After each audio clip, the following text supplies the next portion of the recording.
ദൈവ തേജസ്സിൻ്റെ പ്രഭയും തത്വത്തിൻ്റെ മുദ്രയും സകലത്തെയും തൻ്റെ ശക്തിയുള്ള വചനത്താൽ വഹിക്കുന്നവനും മാനവരാശിയുടെ പാപങ്ങൾക്കു പരിഹാരം കാൽവരിയാഗത്താൽ ഉളവാക്കിയ ശേഷം ഉയരത്തിൽ മഹിമയുടെ വലഭാഗത്തിരിക്കുന്നവനുമായ കർത്താവായ യേശുനാഥന്റെ പാദാന്തികേ നമിക്കുന്നു.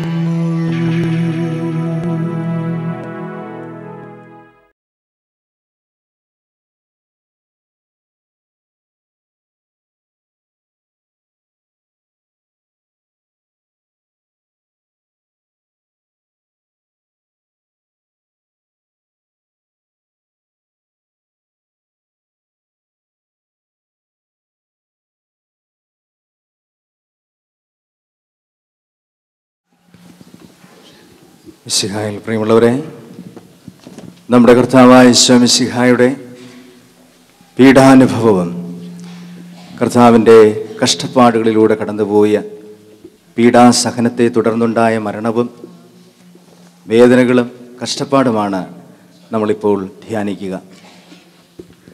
മനുഷ്യപുത്രൻ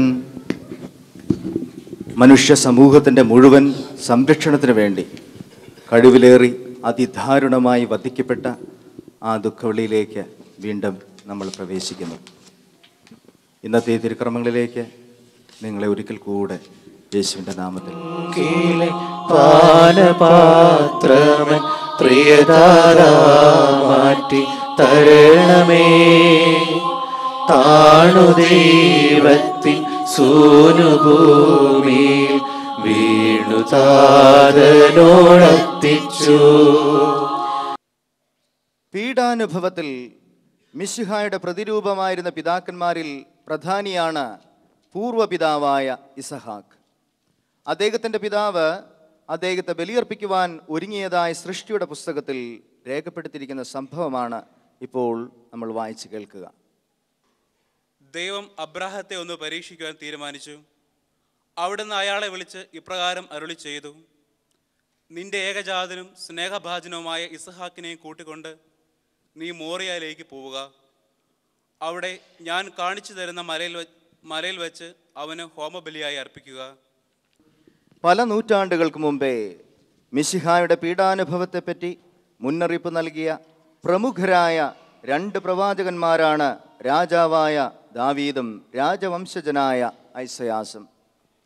ദാവീദിൻ്റെ പ്രവചനങ്ങൾ സങ്കീർത്തന രൂപത്തിലായിരുന്നു. തിരുക്കർമ്മങ്ങളുടെ ഇടയ്ക്ക് ആ സങ്കീർത്തനങ്ങളിൽ പലതും നാം ചൊല്ലുന്നുണ്ട്. ഐസയാസിൻ്റെ പ്രവചനത്തിൽ മിശിഹായുടെ പീഡാനുഭവത്തെ സ്പർശിക്കുന്ന ഏറ്റവും പ്രധാന ഭാഗമാണ് നമ്മളിപ്പോൾ ശ്രവിക്കുക. കണ്ടു, അഴകില്ല, ആകാരഭംഗിയില്ല, ആകർഷകമായി ഒന്നും അദ്ദേഹത്തിലുണ്ടായിരുന്നില്ല. മനുഷ്യരാൽ നിന്ദിതൻ, സർവരാലും പരിത്യക്തൻ, സങ്കടങ്ങളുടെ മനുഷ്യൻ, വേദന നിറഞ്ഞവൻ. അദ്ദേഹത്തെ കണ്ടവരെല്ലാം മുഖം തിരിച്ചു കളഞ്ഞു. നിന്ദിതനായ അദ്ദേഹത്തെ നമ്മളാരും ഗൗനിച്ചില്ല. എന്നാൽ അദ്ദേഹം വഹിച്ചത് നമ്മുടെ രോഗങ്ങളായിരുന്നു, അദ്ദേഹം ചുമന്നത് നമ്മുടെ വേദനകളായിരുന്നു. ദൈവം അദ്ദേഹത്തെ പ്രഹരിക്കുകയും ശിക്ഷിക്കുകയുമാണെന്ന് ലേഖനഭാഗമാണ് നമ്മളിപ്പോൾ ശ്രവിക്കുക.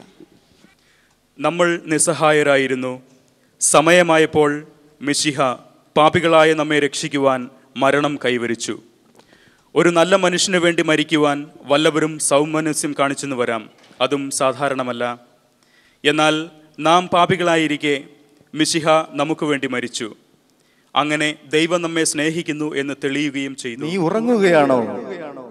ഒരു മണിക്കൂർ നേരം എന്നോടുകൂടെ ഉണർന്നിരിക്കുവാൻ നിങ്ങൾക്ക് കഴിഞ്ഞില്ലയോ? പരീക്ഷയിൽ ഉൾപ്പെടാതിരിക്കുവാൻ ഉണർന്നിരുന്ന് പ്രാർത്ഥിക്കുവിൻ. ആത്മാവ് സന്നദ്ധമാണെങ്കിലും ശരീരം ബലഹീനമായിരിക്കുന്നു. അവിടുന്ന് വീണ്ടും പോയി അതേ വാക്കുകൾ തന്നെ പറഞ്ഞ് പ്രാർത്ഥിച്ചു. എൻ്റെ പിതാവേ, ഈ കാസ ഞാൻ കുടിക്കാതെ നിവൃത്തിയില്ലെങ്കിൽ അങ്ങയുടെ ഇഷ്ടം എന്നിൽ നിറവേറട്ടെ. താണുവണങ്ങുന്നു പിതാവേ, താണുവണങ്ങുന്നു,